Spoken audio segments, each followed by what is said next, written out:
là pour vous parler d'une histoire, et je pense que beaucoup dans la salle ont participé à cette histoire, l'histoire des Simiwi. C'était la route donc entre la France et Singapour.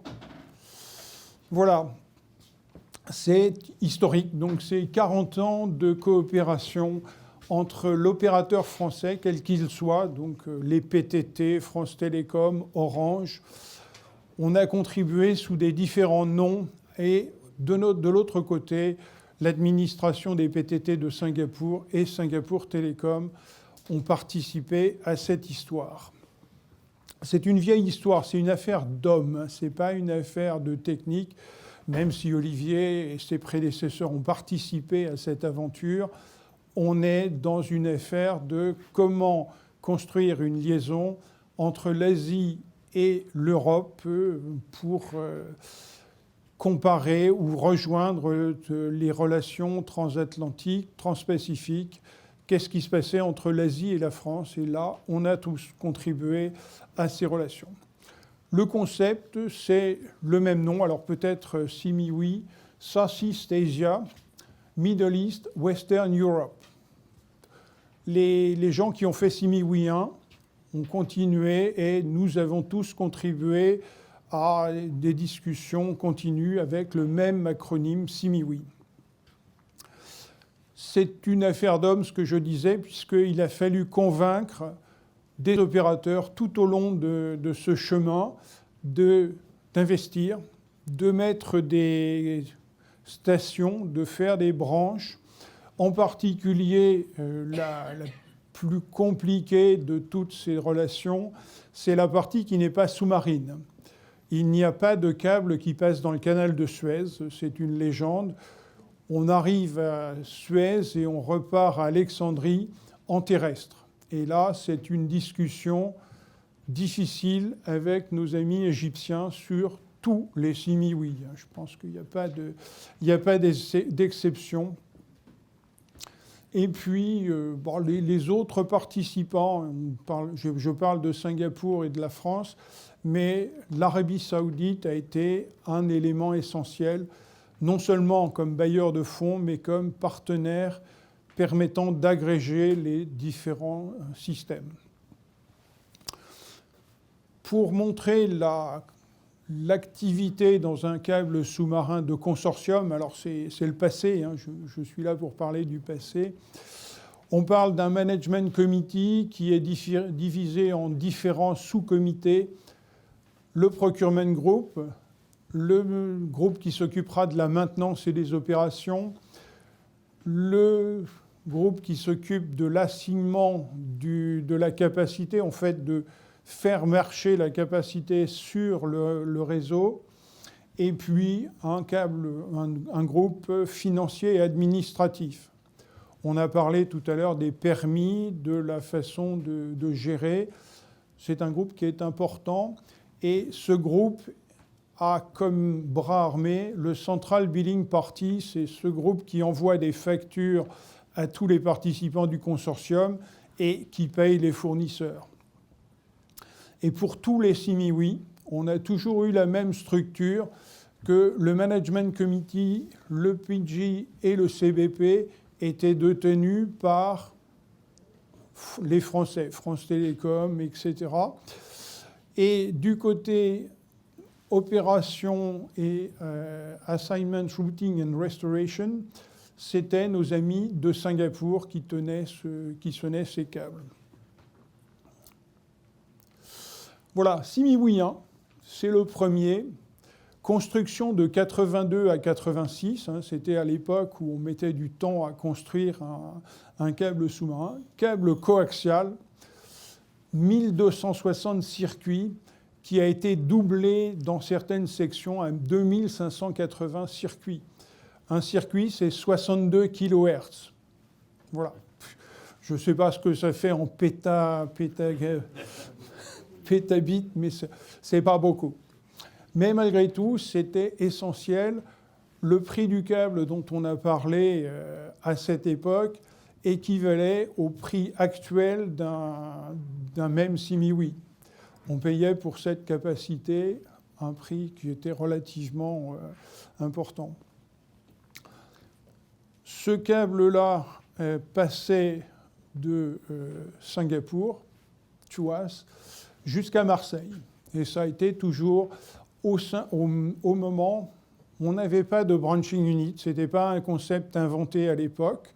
Donc on allait directement de point en point avec, à cette époque, Colombo-Djibouti d'un seul tenant. Et puis ensuite, on allait d'Alexandrie en Italie, et puis d'Italie à Marseille. Voilà. Bon. Personnellement, je ne l'ai pas connu. Mais j'ai connu celui-là. Ça fait vraiment beaucoup de temps. Donc, mise en service 90-94. Et donc, 52 copropriétaires pour Simiwi 2. Une activité... Alors, la branching unit est inventée. Donc, on va au Sri Lanka avec une branching unit, à Bombay avec une branching unit. Et on voit que par rapport au Simiwi 1, on a bien augmenté le nombre de stations et le nombre de copropriétaires aussi, 52. C'est quand même une belle... C'est le premier optique, pardon, j'aurais dû commencer par dire ça.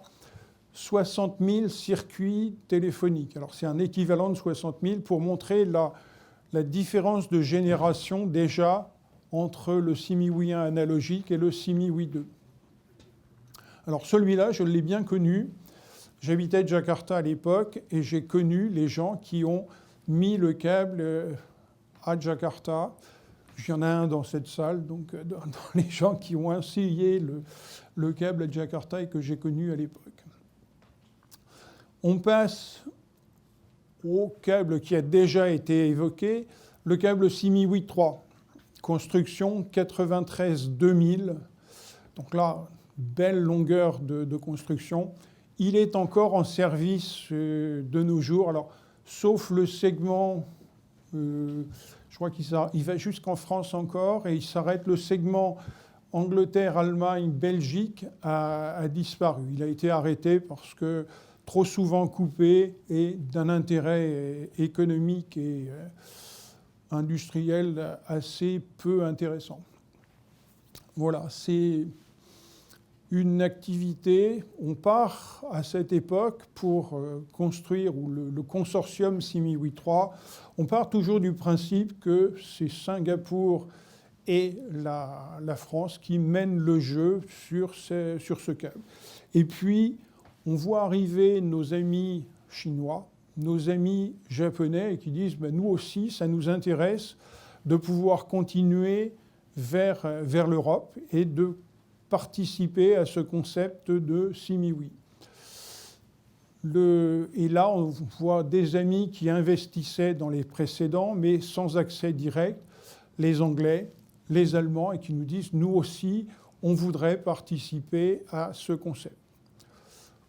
On a la partie donc Japon. Alors là, le Japon, hein, c'est Okinawa. C'est pas tout à fait le Japon, c'est très au sud du Japon, mais c'est quand même une île japonaise. Et en toute fin de la genèse de ce projet, l'Australie, qui n'a pas encore de câble sous-marin, souhaite se joindre, et donc il y a une branche Singapour-Perth qui a été décidée dans ce consortium. 92 copropriétaires. Donc, des décisions qui doivent se prendre à l'unanimité. Donc, c'est les Nations Unies en plus technique, mais tout ce qui se passe sur le Simiwi est un projet relativement compliqué. Alors, je dois tout de suite rappeler que ce n'est pas le plus long système au monde, ou ça l'est jusqu'à présent, mais Hervé me disait que tout Africa serait le plus long dans quelques semaines, quelques mois. Voilà. Dommage. Hein, moi, bon, j'y tiens beaucoup. Hein. J'ai présidé Simiwi 3, le consortium Simiwi 3, pendant toutes les années de construction et les premières années d'exploitation. Donc, Voilà. Alors, SIMI 3, ça a été aussi un changement radical dans le fonctionnement des câbles sous-marins. À l'époque, SIMI 1, même SIMI 2, on parlait de chacun investissait un demi-circuit, donc un France-Jeddah par exemple, et Jeddah-France. Chacun des copropriétaires faisait matcher sa copropriété d'un demi-circuit. Il fallait au départ du système avoir prévu l'ensemble des circuits qui allaient se mettre sur le système. Pour SIMI 8.3, c'est trop compliqué, 39 atterrissements, on ne va pas réussir à faire matcher dès le départ. Et donc on a décidé d'investir, de décorréler l'investissement du nombre de circuits. On a aussi inventé un concept qui est le Minimum Investment Unit, qui est un concept complètement intellectuel. C'est des 2 mégabits. On est passé du 64 kg au 2 mégabits. Et le 2 mégabits qu'on pourra mettre un petit peu partout dans le circuit au fur et à mesure de la vie. On ne sait pas. On ne savait pas comment le système allait être construit et utilisé. Donc voilà. On est encore fin des années 90. 2021, ça fonctionne encore. Donc avec cette idée de mettre des circuits en face les uns des autres.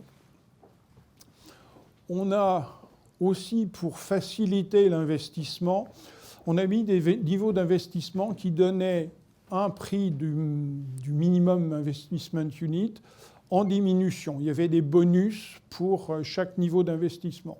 Donc 24, 36, 48 et 60.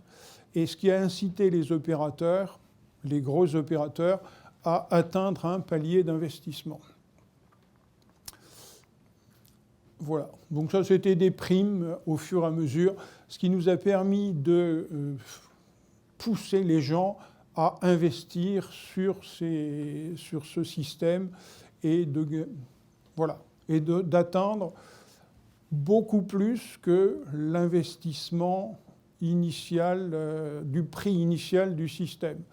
Donc on a ensuite réduit les prix proportionnellement puisque on avait trop d'investissements, ce qui est très très rare à cette époque, d'avoir plus d'investissements que de coûts.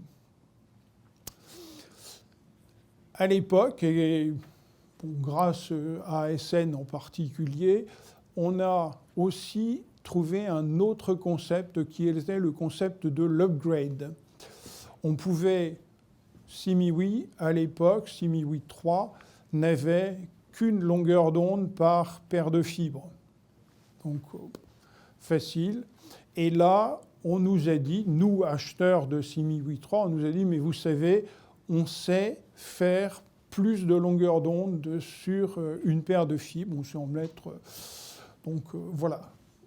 L'upgrade, on l'a fait 4 fois sur SIMI 8.3, et ça, techniquement, c'était déjà un exploit, et merci nos amis techniques de le faire, mais c'était aussi, comme il fallait une décision unanime, il fallait que tout le monde trouve son avantage à faire un upgrade.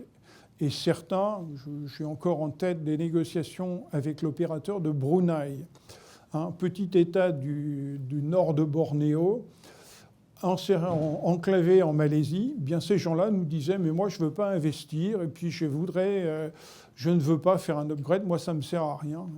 La capacité utilisée par Brunei était ridicule. Voilà, donc on a dû négocier, trouver un schéma qui permettait à chaque investisseur, même si l'investisseur ne participait pas à financer l'upgrade, de bénéficier du système. Voilà. Et c'était la première fois qu'on faisait ça dans un système sous-marin. Et depuis, la gestion des upgrades dans tous les systèmes a continué de se faire avec les principes que nous avions développés à cette époque. Et là, encore une fois, il n'y avait pas que moi, mais on était nombreux, Français et Singapouriens, à prendre notre bâton de pèlerin et à aller d'un pays à l'autre pour expliquer nos besoins, nos idées et les faire adopter. C'était vraiment de la diplomatie plus que de la technologie. Maintenant encore, le deuxième point, c'est les circuits en propriété complète. Je vous disais qu'au départ, SimiWi 1 et les autres, on faisait des demi-circuits, chacun mettait un demi-circuit en face d'un demi-circuit. Et puis, de plus en plus, chaque opérateur se disait « mais moi, je veux utiliser ma capacité comme je l'entends et je veux de la capacité de bout en bout ».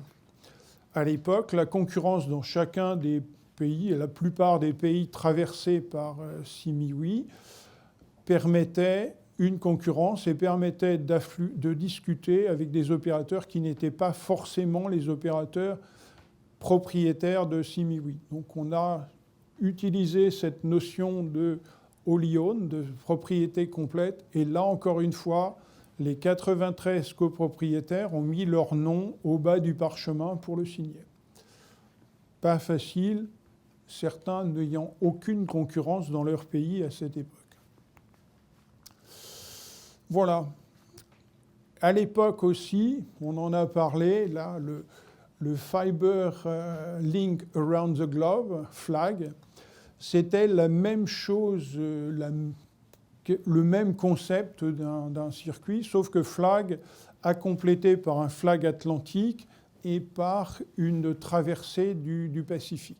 Mais c'était aussi l'époque où, sur une même liaison, enfin une même direction, on trouvait une concurrence, on trouvait un câble, un SimiWi et FLAG qui est venu faire le même trajet.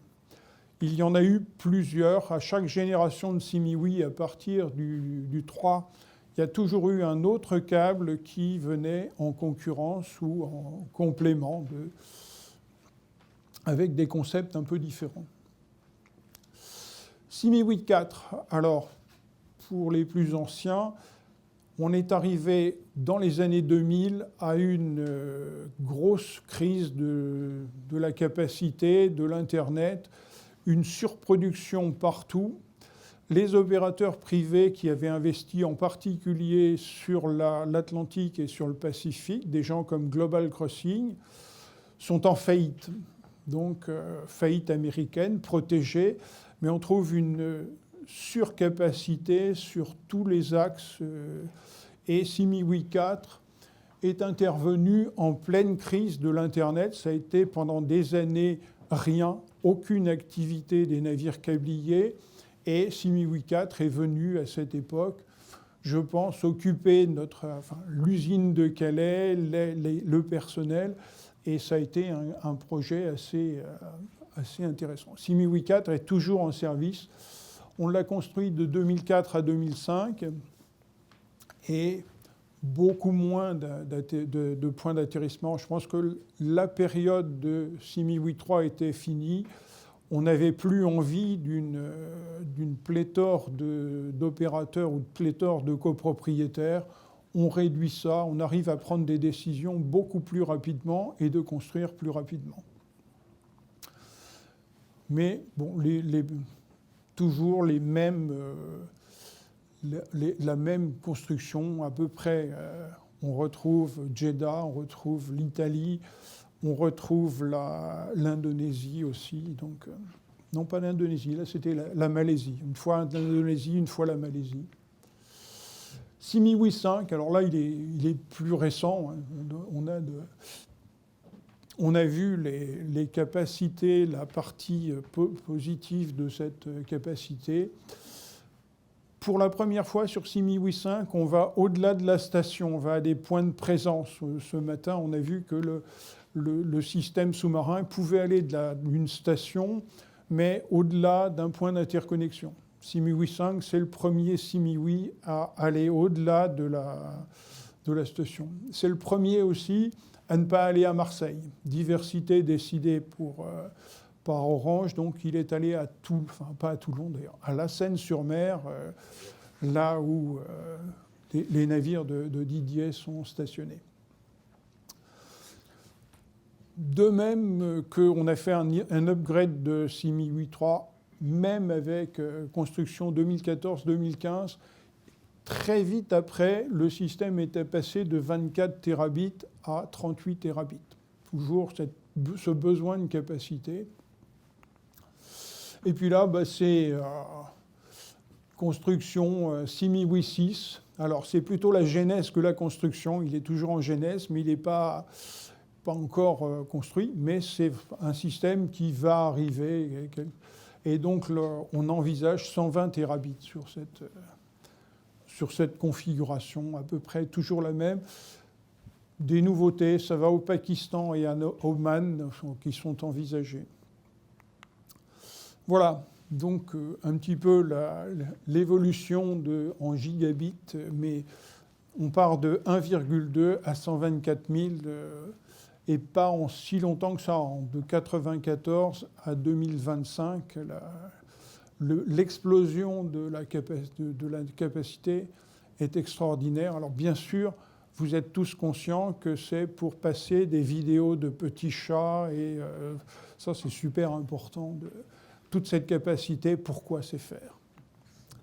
Voilà, merci de votre attention. Et je disais qu'il y avait beaucoup de gens qui s'étaient occupés de SimiWi.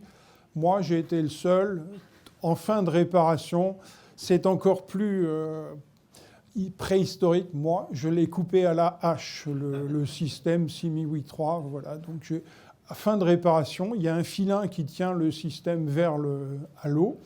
On est capable de le remonter en cas d'incident et on le coupe. Alors, on ne le coupait pas à la hache, mais moi, c'était une arrivée à Orange Marine et on m'a bizuté en me le faisant couper à la hache.